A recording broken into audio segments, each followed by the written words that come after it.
हाँ, बहुत खुशी की बात है कि आज हम यहाँ आश्रम में आए हुए हैं, राम ब्रह्मचारी बाबा के आश्रम में।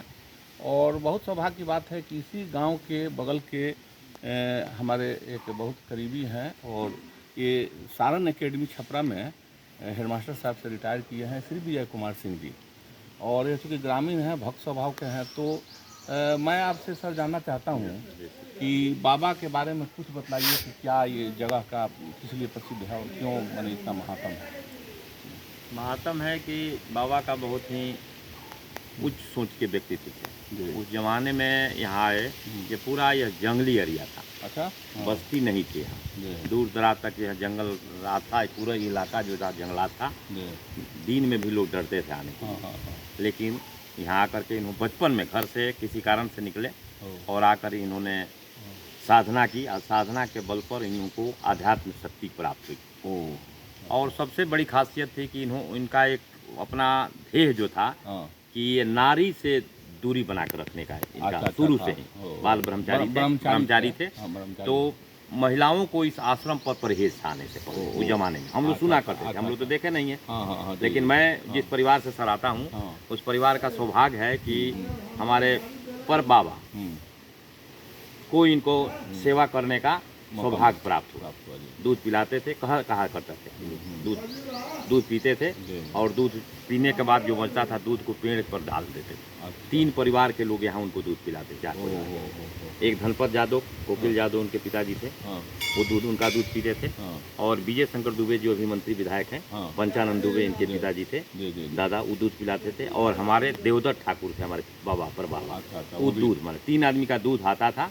सुबह हमें गाय दूध करके लोग लाते थे और आहार लेते थे। उसको बर्तन में लोग डाल देते थे और पी लेते थे। ज़्यादा होने पर उसको कहते थे पेड़ पर आप लोग डाल दीजिए। तो हमारे बाबा जो थे बहुत वृद्ध थे इन लोगों से, तो वो थोड़ा मुँह लगा थे, बड़ा वो काका उनको कहते थे। ब्रह्मचारी जी उनको काका कहते थे, चाचा समझे, संबोधित करते थे। तो कहते थे कि हम इतना प्रेम से दूध ले आवे रहुआ कह देनी जैसे काका खिसी आगे ले आई पीते। मैंने यह लगाव था और वह त्याग का था। इस इलाके को आज जो समृद्धि है और जो ख्याति है, चाहे जिस क्षेत्र में, इनकी कृपा के बल पर, क्योंकि श्रृंगेरी ऋषि का आश्रम लोग कहा करते थे, श्रृंगेरी ऋषि का आश्रम हुआ करता था। इन्होंने आकर के यहाँ अपना स्थान बनाया और यहाँ के लोगों को प्रभावित किया। आप तो पूरे देश स्तर पर इनकी पहचान है। बताइए यहाँ पर मुख्य रूप से कौन कौन कार्यक्रम होते हैं? कार्यक्रम इनके मुख्य रूप से होता है, एक तो जो इनका ऐसी होता है, क्या कहते हैं, समाधि जिस दिन लिए थे, जन्मदिन नहीं, उसी को हम लोग उसको बड़ी धूमधाम से लोग मनाते हैं। उसमें क्या होता है? उसमें अष्टयाम होता है। अष्टयाम तो अब बराबर कुछ ना कुछ कार्यक्रम यहाँ होने लगा है। और उस समय अष्टयाम होता था और अगल बगल के लोग जो हैं, गांव के लोग अपने गांव से, जैसे भागर के लोग यहीं बनाते हैं, सिसवन के लोग लाकर बनाते हैं। खाना बनता है, पूड़ी बनता है, सब्जी वगैरह जो खाद्य सामग्रियाँ बनती है, और पूरे इलाके के लोग आकर के प्रसाद के रूप में उसको ग्रहण करते हैं। अच्छा, यहाँ तो ये नदी जो है, जी सर, ये नदी कौन नदी है? मैंने जो छपरा गई है। जी, छपरा गई, कई अयोध्या से आई है। जी, तो ये तो नदी के किनारे है, तो क्या पानी यहाँ नहीं आता है क्या? पानी आता था, पानी तो पहले गांव में चला जाता था। ये बांस जो देख रहे हैं ना, ये बहुत, जब वर्षा की पानी बाढ़ के दिनों में यह पानी रोड तक चली जाती थी। उधर जो दियर में जो बालू देख रहे हैं, उधर चौड़ टाइप का जमीन था, लेकिन नदी के पानी के चलते बलुआही मिट्टी के। अच्छा। हाँ, एकदम इस पर छपेरा हम लोग आकर के बचपन में आकर के तैरते थे, हम लोग स्नान करते थे। यहाँ बड़ा रमणीक जगह, बहुत रमणीक। हाँ, यहाँ पर आने पर हम एक महसूस कर रहे हैं। जी, बहुत शांति महसूस। मैग्नेटिक फोर्स काम करता है। हाँ, काम करता है, ठीक है ना। और यहाँ एक और कहानी है, हथुआ महारानी भी आई थी एक बार। अच्छा, आप सुने होंगे कि नहीं? तो उनके बारे में लोग कहा, दूर से आकर के उनका मंत्री आया, सेना जो मंत्री मनी जो होता है, कहा कि जाकर खबर करो कोई आए हैं, ऐसी हथुआ महारानी आई। कहा जी हथुआ महारानी आम नारी में क्या अंतर है? कह दो जी कि वहीं से लौट जाए। क्या जब मेरा संकल्प है कि महिलाओं से हम नहीं मिलते हैं, तो कह दो उनको, हम उनका सम्मान स्वीकार करते हैं, उनको वहीं से लौटा। अच्छा, ये सब था उनमें। और एक आदमी आए थे, इतने त्यागी थे, आज जो हम लोग देख रहे हैं, उनके नहीं रहने के बाद ये सब देख रहे हैं। एक छोटा सा यहाँ ऐसी हम वो देख रहे हैं, नीचे ऐसी वाला लकड़ी वाला जो, उस समय कुछ नहीं था, टाइल्स मार्बल वगैरह कुछ नहीं था, एकदम मिट्टी का था। उसी में उनके उसी रहते थे। और आया एक बहुत बड़ा सेठ साहूकार, बड़े पूंजीपति, और कहा कि हम घाट बनाना चाहते हैं यहाँ। हाँ, कहा जी बैठो, बहुत शांति से बैठाए उठाए। कहे जे ठीक है, घाट बनाओ। तो ऐसा करो ना, घाट सरजू जी की उत्पत्ति से लेकर अंत तक बना दे जा।